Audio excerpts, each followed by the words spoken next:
When I got the papers yesterday, I got the papers yesterday in the mail.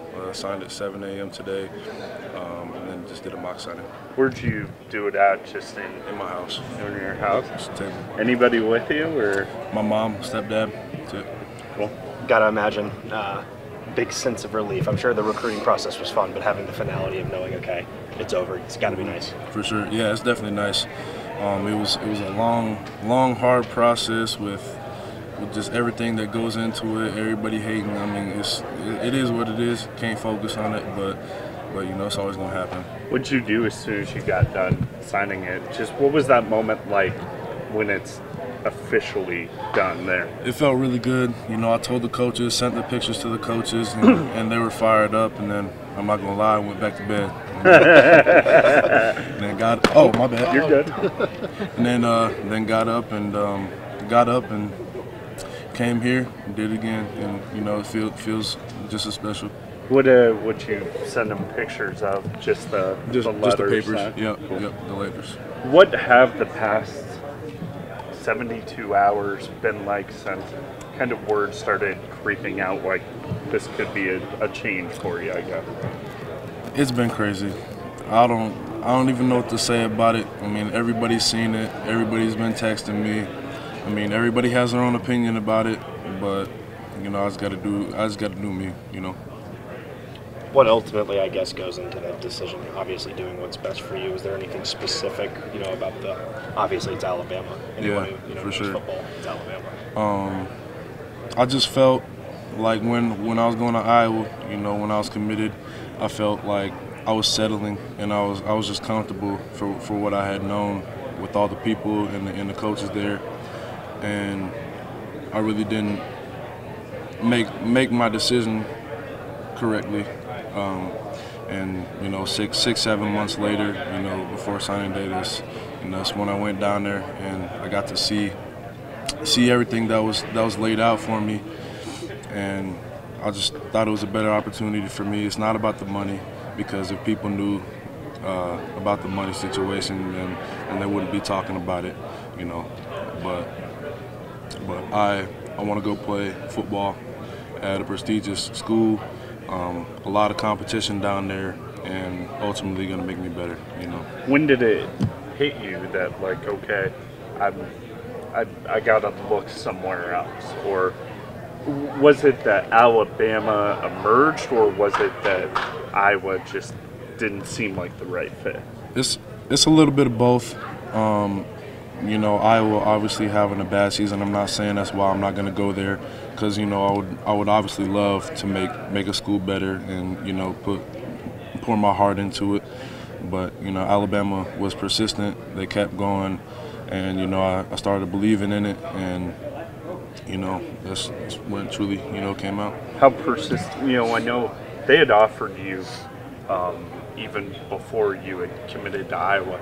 Just how would you describe what they did to stay in on you?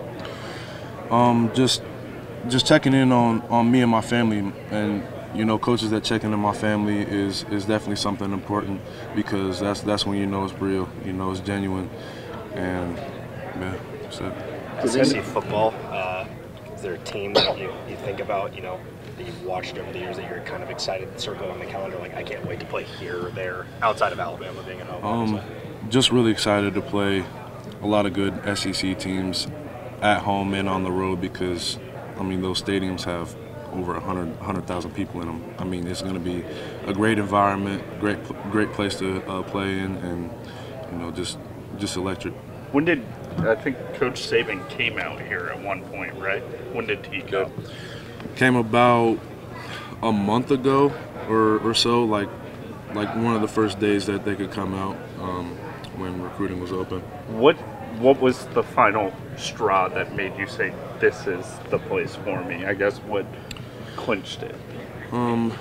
Just knowing that, you know, in my head I felt, you know, comfortable, and I thought I was settling at Iowa. And when I went down there, I seen like all the guys are as big as me, you know, and have the same mindset as me, you know, and work like me. And that's just what I wanted to do. You know, I don't want to come into the school and everybody thinks that, you know, I'm one of the best players there already. Like, I want to grow. That's not how I grow. I got to get hit in the mouth before I can grow. And I think, you know, getting hit in the mouth is that competition down there. What was that conversation like with the Iowa coaches once you made your decision? It was tough, but I mean, I don't know. It's definitely tough when you tell a coach that you're not going to that school anymore, and obviously, you know, decommitting from a school and telling them that you're not going to go to the school anymore is definitely heartbreaking for me and definitely for my family. But I mean, everybody understands. Who did you reach out to, and when did you reach out to them at Iowa about moving on?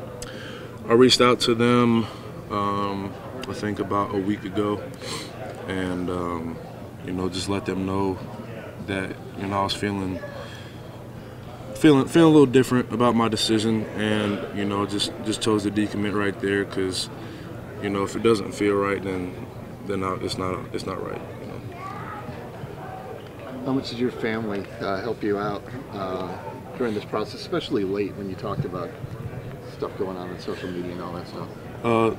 Just the views that they have over the years, I mean, definitely helped me, because, you know, I've had two dads, you know, that have went through recruiting processes and have shown me stuff. And, you know, Xavier, you know, he's talked to me about everything, and just the players and the coaches, you know, just the views that they have really helped me out. You mentioned Iowa's struggles a little bit this season. How much was that a factor? Not really a big factor. I mean, like I was saying, like that's not the reason why I decommitted. You know, I would love to go in and, you know, change the program and do all that, but, you know, like I was saying, I felt like I was settling, you know, just because I knew everybody, and, you know, it would have been easy for me to, you know, just know everybody in there. Obviously, the big question was NIL. How much did it factor in, and just what kind of package was Alabama able to offer you? Like I was saying earlier, like if people really knew about that situation, then they wouldn't have been talking about that, you know, calling me a snake and a traitor and stuff like that.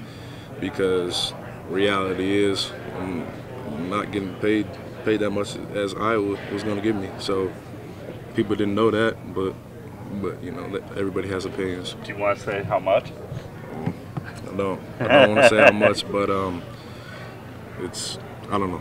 Yeah, I don't want to say how much. Yeah. How hard Had to ask. How hard is it to have people you don't know judge you and see those things? I mean, it probably helps you grow up too. So you're set to discard definitely. that. Yeah, definitely. Like it made me feel bad a little bit, you know, but I can't tune into that stuff. It just mind blowing that, you know, 40-year-old, 50-year-olds like just calling me the P word and saying F you, you know, I'm gonna go to hell and stuff like that. And it's just crazy to hear. But I don't give into that stuff, because, you know, if they were truly an Iowa fan, then they wouldn't have been talking about that, and they would have been happy for me to be going down to Alabama and representing the state of Iowa. Was there anyone else that was in on you as you were changing your mind, or after you decommitted, or was it always Iowa or Alabama? It's been Oregon too, with that in-home visit and that official visit a couple months ago, and yes, that's really cool. Is it true Dion came out here? No, to see you? he did not. I don't know why people be saying that, but, you know, it's just an attention grabber. But he wasn't here. No. Was that appealing at all to Coach Brown? Not really. I mean, I know Coach Prime, you know, one of the greatest football players of all time, but I'm not knocking Sure. the coaches and stuff like that, but just they came in so late that I really didn't think about it. What are your goals once? First off, you're gonna early enroll, right? When do you get there, and then what are your goals right out of the gate? Well, obviously, I want to make a name for myself and start my freshman year. I want to be a freshman All-American and do all that stuff and just go out there and kill it, you know, day by day, week by week. When do you get there? Get there January 10th. What has Coach Saban, I guess, told you about your playing chances next year, or maybe your path to the pros? See, it would be crazy for me to say that it's not going to be easier to start at Alabama, but I'm saying that they have less guys than Iowa. So seeing that they have one left tackle that's leaving after the bowl game and stuff like that, then it kind of raises some attention to me, and I'll be competing with guys my same age, that went there as freshmen. So I think I can do this, and I believe in myself. When do you get there? You said January 10th. Okay. You've worn black and gold your whole life. What's this crimson feel like on you right now? It feels good. It's definitely different, but you got to do what's best for you, and you got to step out your comfort zone, and just do what you got to do. What was it like having Coach Saban at your house? It was definitely a fun experience. Not too many people get to have that experience and talk to one of the greatest coaches of all time. So it's just a blessing where I'm at in this position. Just a blessing that I get to talk to Coach Saban. You wear all his national championship rings? No, he did not. He did. The thing I like about him, he keeps it in his office, and really doesn't really wear them. So just I think it's kind of like we want more. You want more, and you store it back, and